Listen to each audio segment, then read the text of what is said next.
देखছেন AGT live 24/7। आप देख रहे हैं AGT live 24/7। You are watching AGT Live 24/7. জনপ্রিয় মুখ্যমন্ত্রী প্রফেসর ডক্টর মানিক সাহাদি চুমুক গেল, গিয়ে বললো যে তোমাকে ওই বিধায়ক পৌঁছে যাওয়ার জন্য। এরপর আর তার কিন্তু শরীর আর সুস্থ শরীরে সে ফিরে আসেননি। কি বলেছেন?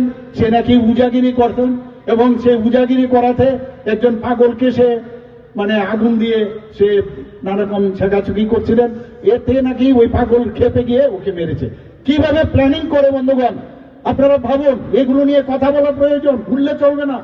দাঙ্গা কিভাবে ওনাদের সময় 80 দাঙ্গা করেছে, 3000-এর মতো লোক মারা গেছে, জাতি জনজাতি। তো এদের সময় এইখানে এটিটিএফ, এনএলএফটি এবং এই ধরনের টেররিস্টরা এখানে জন্মগ্রহণ করেছে। নিপেন বাবু কি বলেছেন? যে আমি যদি জনজাতি হতাম তাহলে আমি উগ্রপন্থী হতাম। আপনাদের মনে আছে?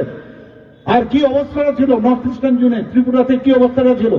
আর মাননীয় প্রধানমন্ত্রীজি এবং আমাদের গৃহমন্ত্রীজি এবং আমাদের ত্রিপুরা সরকার মিলে ওরা যে সৃষ্টি করেছে, সেই সৃষ্টিগুলোকে আমরা তাদের মানে মূল শুরুতে আমরা ওনাদেরকে ফিরিয়ে এনেছি।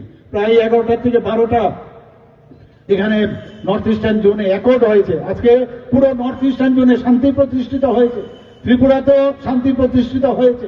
আপনারা শান্তি চান কি চান না? শান্তি চান কি শান্তি চান না?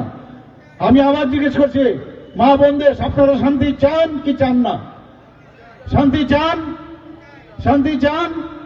তাহলে ভারতীয় জনতা পার্টিকে আপনাদের এই এডিসি ইলেকশন যে আসছে এবং আমাদেরকে ভারতীয় জনতা পার্টি মাননীয় প্রধানমন্ত্রীজি, আমাদের জেপি নাড্ডাজি আমাদের পাশে উপস্থিত আছেন, আমাদের ত্রিপুরা প্রদেশের মাননীয় সভাপতি রাজীব ভট্টাচার্যকে জেতাবেন কিনা? জেতাবেন কিনা? চুপ করে থাকলে হবে না, বলতে হবে, জেতাতে হবে। কারণ শান্তি, যে কোনো উন্নয়নের জন্য শান্তি ছাড়া কোনো অবস্থায় সম্ভব হয় না বন্ধুগণ। আগস্ট রাত্রি তখন एजीटी लाइव 24/7। आप देख रहे हैं एजीटी लाइव 24/7। সেই তেলিয়ামুড়া থেকে খোয়াই যাওয়ার রাস্তায় কমলনগর, এবং সেটা ছিল 14ই আগস্ট। নেক্সট ডে 15ই আগস্ট একদল সশস্ত্র খুনি এবং তাদের যে সবুজ রঙের শার্ট প্যান্ট, কারোর সবুজ শার্ট এবং মাথার মধ্যে গামছা পরা, হাতে AK-47, ধারালো টাক্কাল, ঘরে ঢুকলো, বাঁশ বেতের ঘরে প্রথমে আগুন লাগিয়ে দিল। আগুন লাগানোর পর দরজায় লাথি, শুরু হয়ে গেল নিধনযজ্ঞ। কাউকে কুপাতে থাকলো, কাউকে গুলি করে মারলো, জীবন্ত পুরো মারা হলো। শুধু তাই নয়, যারা গবাদি পশু ছিল তাদেরকেও মানে পুড়িয়ে মারলো তারা। এবং সেই সংখ্যাটা কত? 14 জন। পরের দিন অনেকে 15ই আগস্ট, অনেকে অনেক জায়গায় ছেলেমেয়েরা 15ই আগস্ট আমাদের স্বাধীনতা দিবস পালন করতে যাবে, তাড়াতাড়ি শুয়েছিল।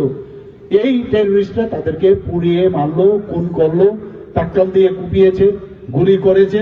এই ছিল সিপিএম এর সময়ে। এবং অফিসার, যে পুলিশ অফিসার সামনে দাঁড়িয়েছিল, কিচ্ছু করেনি কেউ, কোনো অ্যারেস্ট নেই। তারা আবার টার্গেট কোথায় করলো? এখান থেকে প্রায় 14 জনকে ওরা মেরে ফেললো সেখানে।